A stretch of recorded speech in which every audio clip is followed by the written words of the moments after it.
This is the 2025 RS660 Aprilia incredible bike. Some of you know that I ride RSV4 Factory on a daily, so this is something different, smaller, a little bit less aggressive, and I'm quite excited to see what this is all about and how this compares to my RSV4. First thing to notice, obviously I had to get used to pulling away. So when my RSV4 pulls away quite easily, this bike takes a little bit more power and it's just not as aggressive.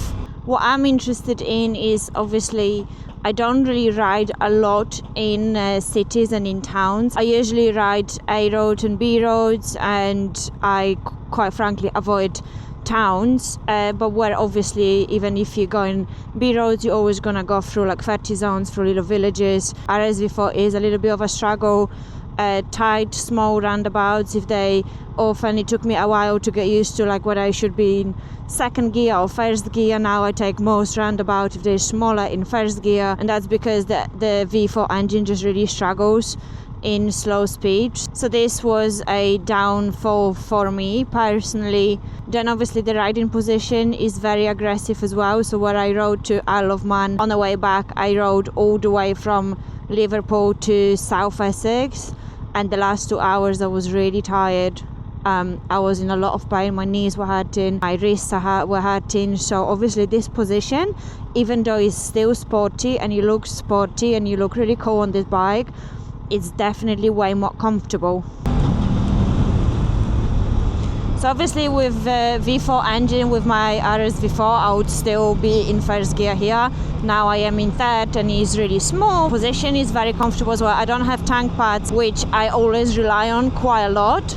I don't have them on this bike, but I don't feel like it takes away from the riding experience versus on my RSV4, the lack of tank pads I could really feel, and it was really making me struggle.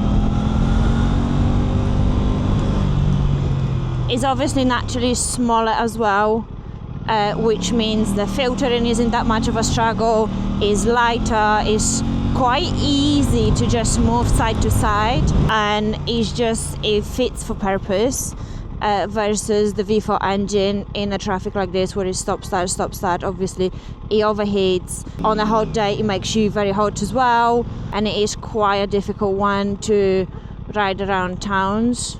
And the sound makes me giggle, because obviously I am so used to the V4 Rambo. I've got the Acra end can on it, so obviously it sounds quite aggressively, it is quite loud, versus this obviously is much quieter. And we'll be going here to a roof car park to take some nice pictures of this bike, because I only have it for a week, but I do enjoy it so far.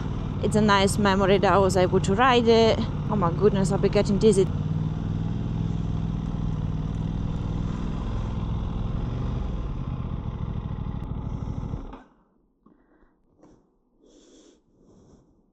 Look at the winglets. There are tiny baby winglets here as well. I really do like it. I really do how the colors are placed.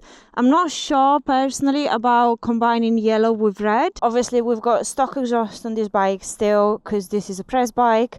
So let's see how it sounds. Oh, you're doing your little videographies? Yeah, bro. What on you doing? Aprilia. We're all going for a little ride. Do you want us to... Are you coming out for a little rip? Are you riding that or what? About like 9-ish, before 9. Right.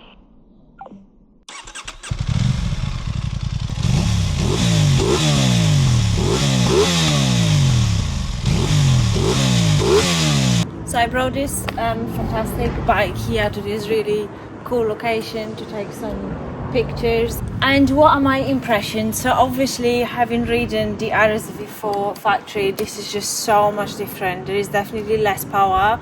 What I actually really do like is the fact that it turns so much better. It's got this like wider range of turning, in a sense of like, even when I was taking it out from my garage today, something that I take about 7 turns with my Aprilia to turn the bike around, with this takes literally 3, because the handlebars just turn so much. I'm not going into like technical details too much Obviously we will talk about the horsepower and the weight, which to me, as I would say, still a novice rider and someone who's not mechanical and who's not technical, this is definitely enough. There is naturally multiple professionals that can review this bike from the technical standpoint, but I will put here on the screen the differences between the RSV4 and the RS660 for anyone interested. Quite modern looking dashboard, which we can play with here a little bit. This is our dashboard, how it looks, and there are different modes. We have these options right here. We've got the dynamic mode, commute, and individual. This is throttle response, throttle sensitivity, engine braking, traction control, wheelie control, and ABS. Individual, you can set everything as you wish. Commute is just a little bit smoother. Dynamic is a little bit more responsive. So I do ride this bike in a dynamic because I want to bring it as close to my RSV4 as I can. I am a quite dynamic rider, so to me personally this just works better, but obviously this shows you like how many options you have and how you can really customize the riding experience for yourself. And then with this button here you can reset all the settings to what it would be from the factory. Again, this review of this bike is from someone who's not mechanical, who's not technical, which you know, you can find reviews which will go into so much technical details and so many numbers, but this is not something that I look for when I'm buying bike and choosing bikes, and therefore my reviews look the way they look. I sometimes Google things as I make those videos because I do learn myself as well. So what you can expect from this channel in general is just more of like a personal review and personal opinion and how I find things myself, how they feel to me, rather than actual dry facts.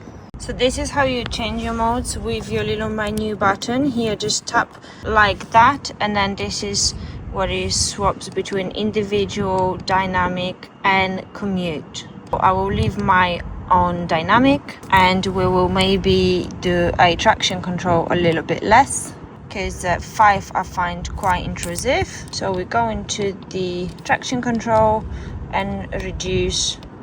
I do this here with those 4 buttons in here. If you hold this arrow, this is where we get in. So this is the launcher menu, and we've got riding modes in here, and we can change it to race as well, which you can customize all the details yourself. So this is where you would probably take this bike on track. From what I've had from quite a few of my friends, it's a fantastic track bike. And what else we have? We've got a user, and we can probably just save our own modes in here.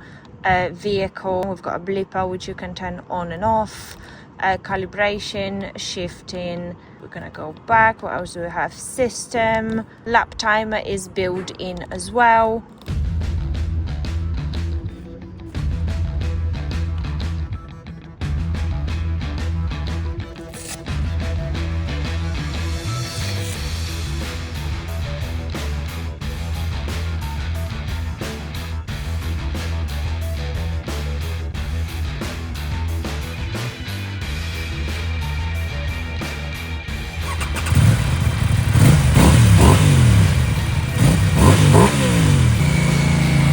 This is what I mean by turning. It's so much easier. There is absolutely no way on earth I could ever do this on my RSV4. But yeah, I absolutely love this about this bike. It's just so easy. So easy to turn. Oh, I love it. This is like one thing that really pisses me off on the RSV4. Like with small legs where I can barely touch the ground as well. I mean, it's sometimes embarrassing how long it takes me to turn the bike around. That's why I've learned to spin it on a stand, because it's just faster. The bike is not that small. It's obviously just definitely smaller, more comfortable. I want to say more agile. I don't know if this is the word, but I'd say like a more agile little bike, which makes it fun. And obviously it's going to be taking nowhere near as much fuel as RSV4, which takes about 26 pounds worth of fuel on a full tank. Oh my goodness, look at these views and the sunset. How cute! How very gorgeous. Oh, the back brake is squeaking. Maybe this is an Aprilia thing because my RSV4 back brake squeaks as well. Enough space for me to escape. So it still has like a fair amount of power, this bike does. We can squeeze in here. So for stuff like this, for little filtering, is so much nicer as well. I mean, I was stopped in second gear, but the funny thing is probably this bike would easily pull away in second. So now we're going to try to go on like a bigger road soon. See if we can open this bike up a little bit.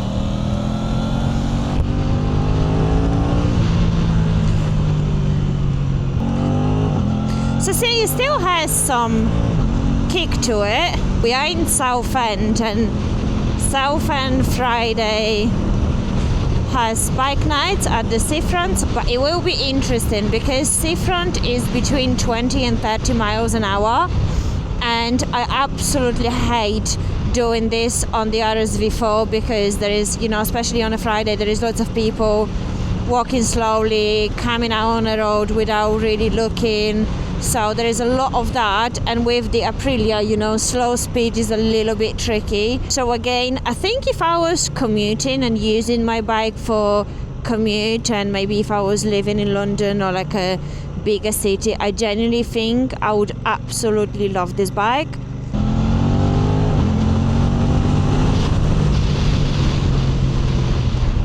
But see, I don't use clutch. We're going 13 miles an hour in first gear. I don't use any clutch or back brake at the moment. I've got a slightly open throttle. But when I do this road on my RSV4, I have the clutch pulled in halfway, and my foot is constantly touching the back brake non-stop. So this is such a nice change. Again, and it's so smooth. It doesn't like jerk like the same way that my RSV4 does. See, this is the bike night for the Friday in Southend. I can now hear other bikes that are much louder than this. And again, oh, beautiful skyline.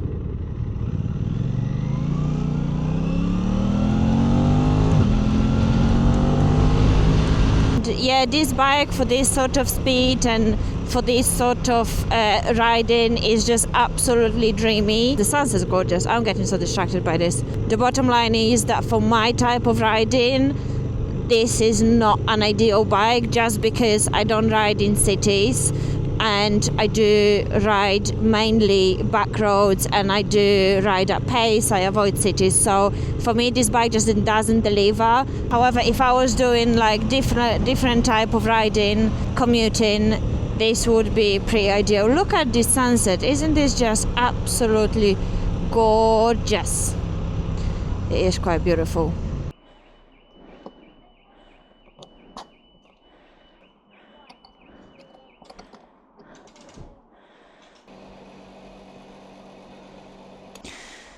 Pump 8, let's go and pay. I've got a bit of pain. If you could, when you come in, I'll take your lid off, thank you.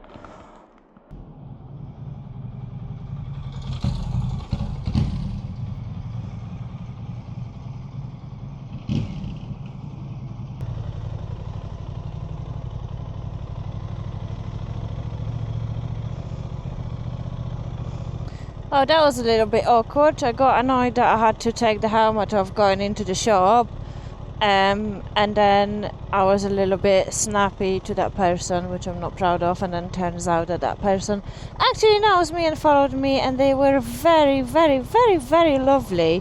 So I just have been massively humbled, and it's a lesson to always be kind, even when I feel possibly frustrated with something.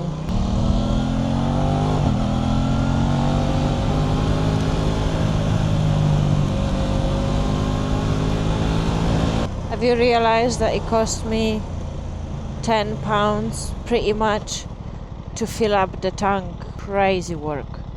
you could not even dream this with my RSV4. So this is lovely.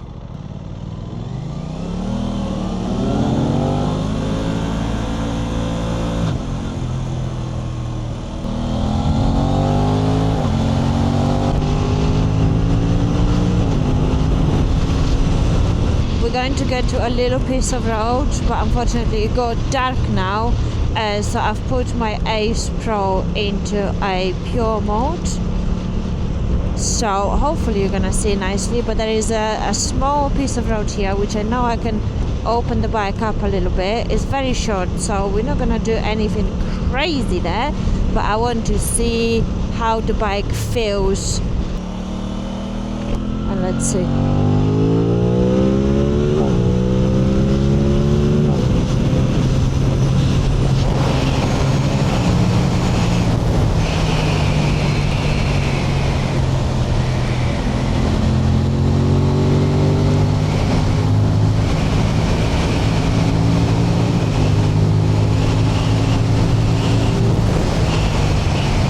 What I will say, the bike really does deliver the power. It is not slow. It's doing okay. You can open it up. You saw it didn't take. I didn't open it up properly because I've got a black visor. Obviously it is dark.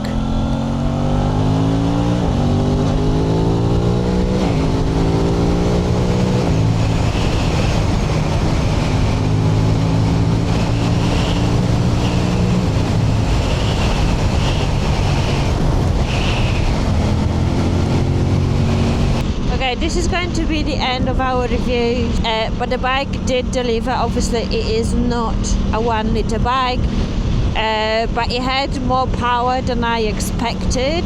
I usually prefer riding quite dynamically and maybe perhaps a little bit faster.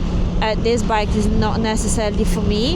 However, if I was living, for example, in London or bigger city, or I was using it for commuting, getting about, then by all means, the fact that this bike turns so nicely, operates so nicely, like look, it just feels so soft and just flowy, and like honestly, it goes with your body.